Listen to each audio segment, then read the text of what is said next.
5 months back, Ethiopian troops entered Tigray. Prime Minister Abiy Ahmed wanted to bring the restive northern province to heel. He promised a swift and decisive victory, a quick return to normalcy and prosperity. Instead, his troops have bathed the province in blood, raped entire villages and massacred Tigrayan youth. It's a humanitarian crisis of biblical proportions. There is a long list of allegations against Ethiopia, but they have been difficult to prove because the government has cut off the internet. Foreign media have been barred from entering Tigray. Inside this dome of radio static, Ethiopian troops have committed untold horrors. We do get reports of their ruthless tactics, but until now there was no visual evidence. Well, now we have it. We are now going to play out a video for you. It is raw and, quite frankly, bone-chilling. What you're about to see is a massacre caught on camera, a mass execution by bullets carried out by the Ethiopian army. The images are disturbing. We advise viewer discretion.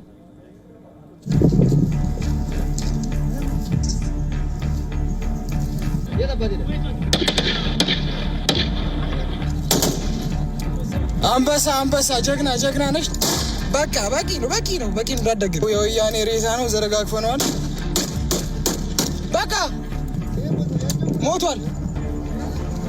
የቱ ያልሞት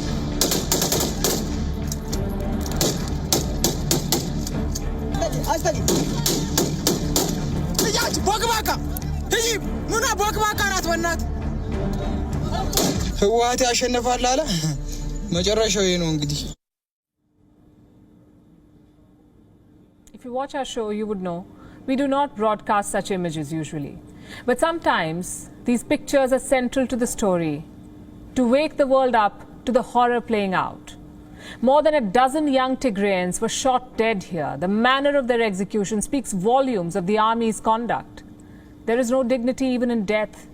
The victims' bodies are flung off the cliffside. The soldiers are mouthing abuses at the dead bodies. One of them can be heard saying, "Don't waste bullets. Use minimum shots to kill the captives." This video is humanity at its worst. But you know what's even more horrifying? Yes, there's more. Thousands of civilians have been killed in this war, many of them in massacres like this one. Some opposition parties claim as many as 50,000 people have died. But as we said at the start, with no internet, these reports cannot be confirmed. Informants in Tigray have compiled a list of casualties for a university in Belgium. It talks about 151 massacres, each of them with at least 5 victims. The United Nations says more than 500 rape cases have been reported in Tigray, and these are only the reported ones. They covered just 5 clinics. The actual numbers are likely to be far higher. The details of these cases are even more gruesome. In some instances, men were forced to rape their own family members at gunpoint. The army has abandoned its commitment to protect the people, and the government has forsaken justice. This is nothing short of a campaign of extermination. And Ethiopia is not alone in doing this. For months now, troops from neighboring Eritrea have also been involved. Prime Minister Abiy kept denying this until last month. He promised that foreign soldiers would withdraw under a new agreement. But what about his own army's abuses? What does Prime Minister Abiy have to say about that? He says the government will hold the troops accountable. To do that, he will have to win the war, and he's no closer to doing that than he was 5 months back. The atrocities have galvanized the Tigrayan people. The rebel army is swelling. It's a collective failing. The ethnic cleansing in Tigray is the collective failure of the world community, not just these governments. The United Nations failed to mediate. The African Union failed to dissuade Abiy. The speechwriters in Washington and London prepared excellent drafts for their leaders, strong words of condemnation, but nothing more.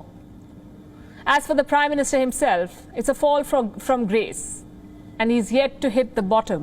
A Nobel Peace Prize winner who is now leading a war on his own people. Prime Minister Abiy will forever be remembered as the man who shredded the social fabric of Ethiopia, a merchant of peace who traded in massacres.